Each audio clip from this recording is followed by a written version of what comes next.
السلام علیکم ناظرین، میں طارق اسماعیل ساگر آپ کی خدمت میں کچھ نئی گزارشات کے ساتھ۔ ناظرین، تدبیر کند بندہ تقدیر کند خندہ۔ ایک بات تو یہ ہے کہ انسان اتنا بااختیار نہیں کہ جو سوچے وہ کر گزرے، لیکن وہ اتنا بے اختیار بھی نہیں کہ کچھ کر بھی نہ سکے۔ یہ قدرت کا نظام ہے، اس کو سمجھنے میں بہت دیر لگتی ہے، لیکن سمجھ آ جائے تو پھر انسان اپنی سی کر گزرتا ہے۔ نو ڈاؤٹ کہ عمران خان ایک ویژنری لیڈر ہے۔ عمران خان کے کریڈٹ پہ بڑے کارنامے ہیں۔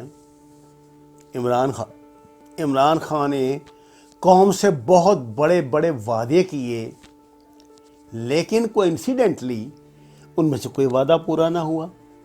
کوئنسیڈنٹلی اس کو کچھ کرنے لائق چھوڑا ہی نہیں گیا، سوائے اس کے کہ وہ مانگ تانگ کے ملک چلائے، اور جن سے مانگا جائے جو دیتے ہیں وہ بغیر شرائط کے نہیں دیتے۔ یہ عمران خان کا خواب تھا کہ اس خطے میں چین اور روس کی مدد سے ایک نئی ایمرجنگ جو ہے نا کمیونٹی یہ سامنے آئے، جو اس وقت امریکہ کی جو معاندانہ پالیسیاں ہیں ان کا مقابلہ کر سکے، اور خصوصاً OIC جس طرح ایک بے نام نہاد سی اور بس وہ ایک گفتن نشستن برخاستن والی پارٹی بن کے رہ گئی تھی، کوئی مسلم امہ میں ایسی کوئی ایک گروپ بن جائے جس کی آواز مؤثر اور دنیا میں سنی جا سکے۔ طیب اردگان، عمران خان اور مہاتیر محمد کے درمیان ان معاملات پہ جب بات ہوئی، دیکھیے وہ یہ دونوں جو دوسرے بھی لیڈر ہیں، دنیا صرف مسلم ورلڈ ہی نہیں، پوری دنیا ان کی فراست کو، ان کی قیادت کو تسلیم کرتی ہے۔ تو انہوں نے مل کر ایک تو مسلمانوں کا کوئی بڑا ایک میڈیا چینل بنانے کی بات کی، اور اس سے آگے روس اور چین کی مدد سے وہ ایک بڑا گروپ بنانے جا رہے تھے، جس سلسلے میں اب یہ ملیشیا میں کانفرنس ہو رہی تھی، اور عمران خان کو اس کانفرنس میں شرکت کرنا تھا۔ اس میں کوئی بری بات نہیں ہے، یہ کوئی سازش تو نہیں تھی، لیکن اس میں خطرات، جیسے میں نے آپ کو کہا نا کہ یہ کانسپریسی تھیوریاں جو ہیں نا وہ فوراً آ جاتے ہیں نا سامنے۔ اب ہمارے لیے تو ایک عام بات ہے کہ جی کچھ ملک مل کے فلاح و بہبود کے لیے کوئی سلسلہ بنانا چاہتے ہیں، لیکن جو یہ بڑے بڑے یہ دجالی جو قوتیں ہیں، یہ جو دنیا کو چلانے کی دعوے دار ہیں، ان کے اندر پھر بے چینی تو پیدا ہوتی ہے نا ایسی بات سے۔ آپ کو علم ہے اس کانفرنس میں کون لوگ آ رہے تھے؟ اس میں روس، چائنا، ایران اور درجنوں مسلم ممالک جو اس پہ ہاں کر چکے تھے اس میں شمولیت کے لیے، اور یہ معاملات بڑی حکمت عملی سے بہت اچھے طریقے سے پہلے طے پا چکے تھے۔ چین کی ایران میں سرمایہ کاری، ایران کا CPC میں اپنی ممبرشپ، اپنا حصہ ڈالنے کی خواہش، یہ بہت اچھے سائن تھے پاکستان کے لیے اور ہیں۔ لیکن ناظرین، جو میں نے آپ سے عرض کیا کہ جو آپ کو کھانے کے لیے دیتے ہیں وہ خدا بخش تو دیتے نہیں، بات تاثر تو یہ بنا ہوا ہے کہ سعودی عرب ہمیں تیل بھی بہت دیتا ہے، سستا دیتا ہے، مدد کرتا ہے، یہ کرتا ہے، وہ کرتا ہے۔ وہ سعودی عرب کی جو مدد ہے وہ ہوتی ہوگی اپنے مقاصد کے لیے، جو انہوں نے پاکستان کو میدان جنگ بنایا ہوا ہے۔ یہ بڑی بڑی جو ان کے مسلک کی نزدیکی مساجد ہیں ان کے لیے بڑی امداد دیتے ہوں گے، لیکن حکومت کے معاملے میں ان کی پالیسی میں تو نہیں سمجھتا کبھی ایسی رہی ہو کہ انہوں نے ہمیں مفت ہی سب کچھ دے دیا ہو۔ سنا نواز شریف کے دور میں جب ہم پہ پابندیاں امریکہ نے لگائی تھی تو انہوں نے ہماری مدد کی تھی، لیکن معاف کیجئے یہ بھی جھوٹ ہے۔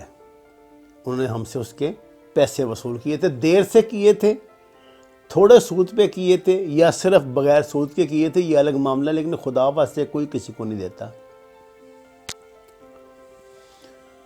اب جناب مسئلہ یہ بنا کہ سعودی پرنس کو یہ فکر دامن گیر ہوئی کہ یہ نیا گروپ جو بن رہا ہے یہ تو کہیں او آئی سی کے مقابل تو نہیں لیا، او آئی سی پر تو ان کا راج ہے، وہ تو ان کے گھر کی بندی ہے، اور اس میں انہوں نے مخصوص اپنے لوگوں کا اثر رسوخ رکھا ہوا ہے، وہ اس کا ڈرامہ کرتے ہیں مختلف مواقع پہ اور ختم۔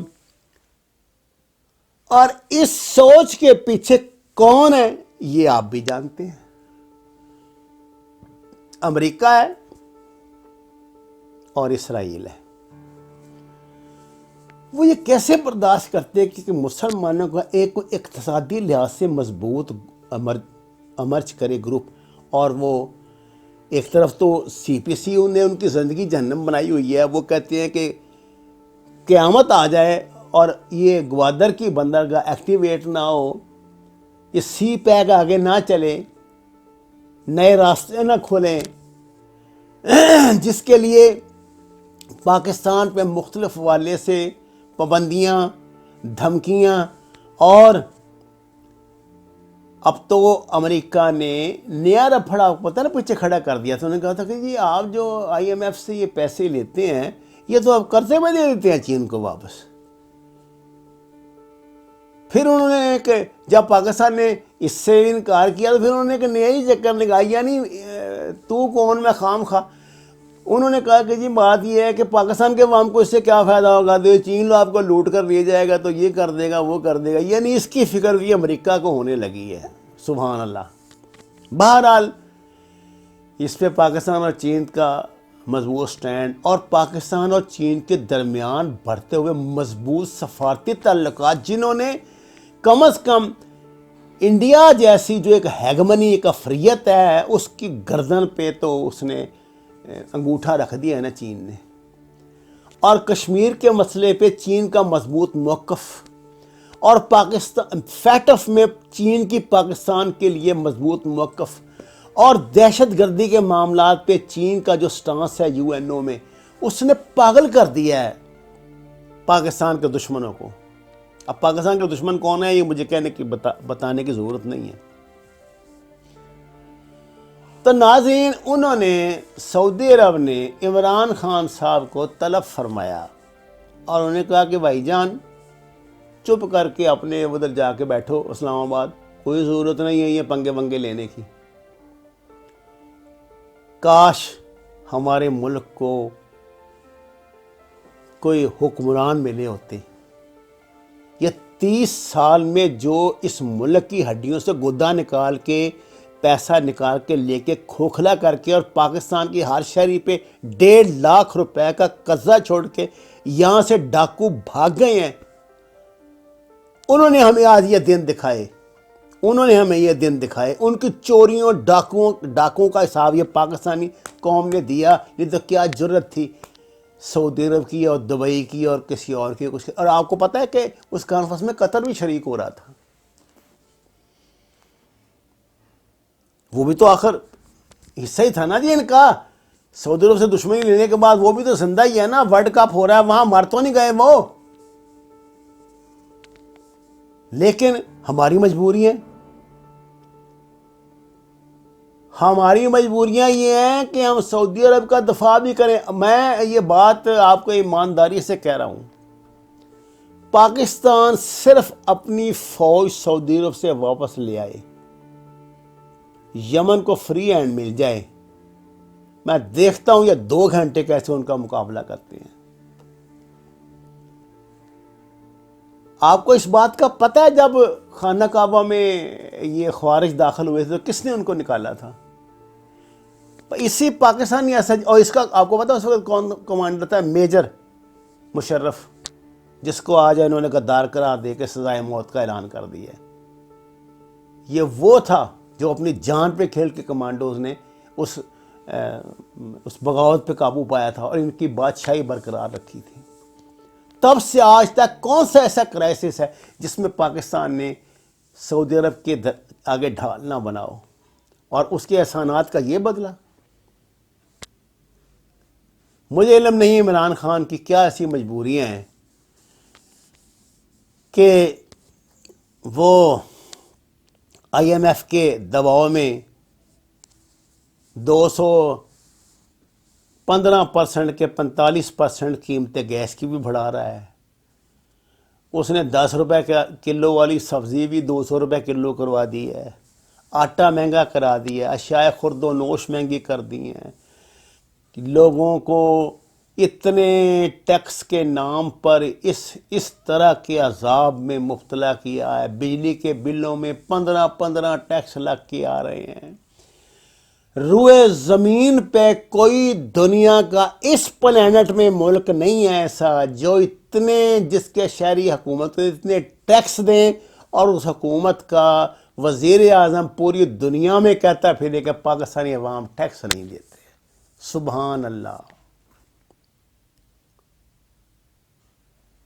اگر میں چونکہ اپنے کچھ رشتہ داروں کے حوالے سے باخبر رہتا ہوں، میں آپ کو اللہ کو حاضر ناظر جان کے کہتا ہوں، پرسوں میرے ایک امریکہ سے آئے ہوئے عزیز نے فگر نکال کے بتایا جو پیٹرولیم کی صنعت سے وابستہ ہے کہ امریکہ میں پاکستانی کرنسی کے حساب سے 87 روپے کا لیٹر پیٹرول ہے.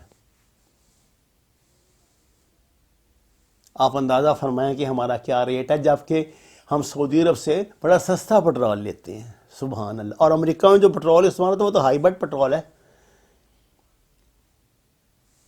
ان کا بجلی کے بل کے جو چارجز ہیں وہ ہم سے 50% کم ہیں، اور ان کا جو آمدن کے ذرائع ہیں اور جس طرح کی اکانومی ہے، جتنی مضبوط اکانومی ہے، وہ میرے خیال ابھی 10,000 سال ہم سوچ نہیں سکتے. پاکستان میں روئے زمین میں سب سے زیادہ ٹیکسز لیے جاتے ہیں. پاکستان میں بینک سود دنیا میں سب سے زیادہ لیتے ہیں. پاکستان میں ٹول ٹیکس، پاکستان میں گاڑیوں کا ٹیکس، پاکستان میں گھروں کا ٹیکس، پاکستان کی توانائی کے ٹیکسز ہیں. یہ 100 ملکوں کے اکٹھے کریں تو نہیں بنتے. کیا مجبوری ہے ایسی خان صاحب کہ IMF کو بھی آپ نے فری ہینڈ دیا ہوا ہے، اور اب آپ نے ان کی دھمکی سے، ان کی ناراضگی سے ڈر کے تو یہ ملیشیا والا معاملے پہ یو ٹرن لے لیا. خدا کا خوف کریں، کہاں آپ ملک کو لے جا رہے ہیں؟ آپ تو بہت بہادر آدمی تھے. ہم تو آپ کو ایک بہادر اور سچا بندہ، اسٹیٹسمین جان کے ووٹ دیا تھا. اتنا بڑا اللہ نے ہمیں موقع دیا اور آپ نے اس کو کھو دیا. آپ نے طیب اردگان کو مطمئن کر لیا، وہ پاکستان کا دورہ آپ کے بقول کریں گے. مجھے نہیں پتہ کریں گے کہ نہیں کریں گے، بس آپ کا یہ کہنا ہے کہ کریں گے. لیکن مہاتیر محمد آپ کے متعلق کیا رائے قائم کرے گا؟ وہ تو اللہ کے بندے، آپ تو اس کی ورشپ کرتے تھے، آپ کا تو وہ ہیرو تھا. اور آپ جو پاکستان تشریف لائے تھے، مجھے تو اب لگ رہا ہے کہ جو کاروں کی یہاں پہ انڈسٹری اپنا وہ لگانا چاہتے تھے، وہ اس لیے نہیں لگا پائے ہوں گے کہ آپ ناراض ہوگا امریکہ اس سے. کئی پاکستان، اب تو ہمیں اندازہ ہو رہا ہے نا کہ پاکستان میں جو لوگ انویسٹمنٹ کرنا چاہتے ہیں، جو ممالک کرنا چاہتے ہیں، پتہ نہیں وہ پسند ہیں کہ نہیں سعودی عرب کو یا امریکہ کو یا دبئی کو. جانے والا، اگر ہم نے دبئی اور سعودی عرب جیسے ملکوں سے ڈر کر ہی اپنی قسمت کے فیصلے کر رہے ہیں تو پھر تو ہمارا اللہ ہی حافظ ہے. ناظرین، یہ میرا آفیشیل چینل ہے. آپ سے گزارش ہے کہ اسے سبسکرائب کریں، اپنے خیالات کا اظہار کریں، اس کو شیئر کریں، اور اس مشن میں سچ کے اس راستے پہ ہمارے ساتھ چلیے، ممکن ہے ہم کچھ بہتر پاکستان کے لیے کر پائیں۔ وما علینا الا البلاغ۔